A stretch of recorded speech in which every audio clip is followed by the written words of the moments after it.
All right, Kara, where are we at? We are in sunny Sarasota, and we are visiting the legendary college basketball sportscaster, Dick Vitale. Cut, we're gonna do it again. Did you see me look a little confused for a second? Okay. So confused. This was the first I had ever heard of Dick Vitale, but I will never forget him because he is unforgettable. Let's just do your best Dickie V impersonation. Let's see it.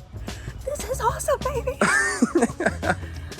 I think we just got our intro to the video right there. I think you said, yeah. Something with awesome. Awesome, baby, with a capital A. The night before the shoot, I get a voicemail. Kara, this is Dick Vitale. And I was like, uh-oh. And it is 100% necessary that we only speak to him for 20 minutes. Well, of course, for this show, we generally talk to people for 90 minutes to 2 hours. And so it was kind of panic-inducing, and he was very firm about it. He wanted to obey his doctor's orders. You know, I'm in a healing process right now, and that's why he wants me to be a little cautious in terms of doing interviews long, and so we're gonna start wrapping this up. And so when we arrived at the Vitales, he kept talking and talking and talking. Dick Vitale cannot be contained. I have a goal, and I'm gonna do it. I will do a game at 100 years of age. Take that to the bank.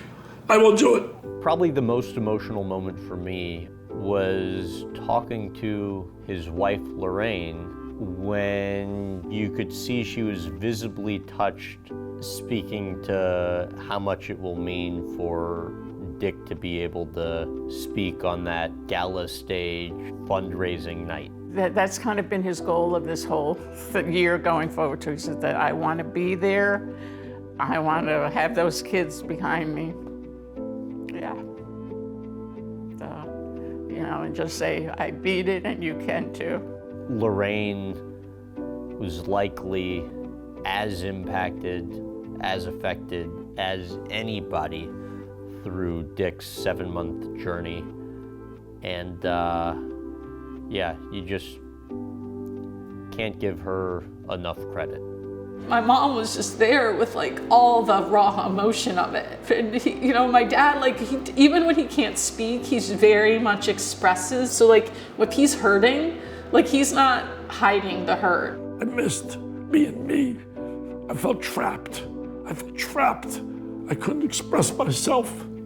I just felt trapped. I think I'm unusual in that as a producer, I always feel bad when people cry on camera because I feel like they're so vulnerable.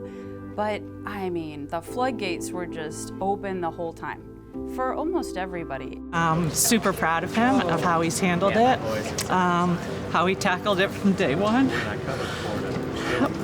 We went through some tough times together. I was so scared. It's certainly clear where the daughters get their emotions from. It almost seemed like it was cathartic in a way to sit down and just share the journey that the family had gone through the past 7 months, because it was truly a team effort. No matter what kind of mansion you live in or how much money you have, you know, cancer can come for anyone, and how they stuck together and supported each other. That was pretty incredible to see that resilience and that commitment. You got to give Dick a lot of credit to invite a crew in to tag along for a really just brutal last day of chemo, solely because it's that important to him to raise money for cancer research, and he recognizes the value in increased attention benefiting that. Once Dick Vitale rang the bell, he was ready to go to that gala and to give a speech. And for him, this past year, going through cancer himself, he had walked the horrible walk that a lot of these kids walk, and Lorraine was just happy that he was there. The gala we went to was in its 17th year. He's raised more than $50 million, $50 million.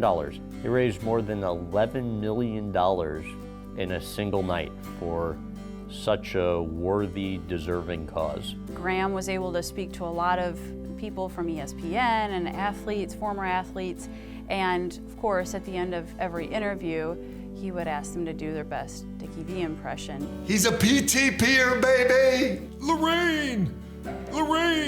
He's a PTPer! You're awesome, baby! The people he never had to ask to do an impression, but do it constantly, are the people around this office, especially Tom. He can't stop. It's the fourth quarter. The clock's running out, Lorraine. It's a compulsion. I will do a game at 100 years of age, and you can take that to the bank. I will do it. Scene.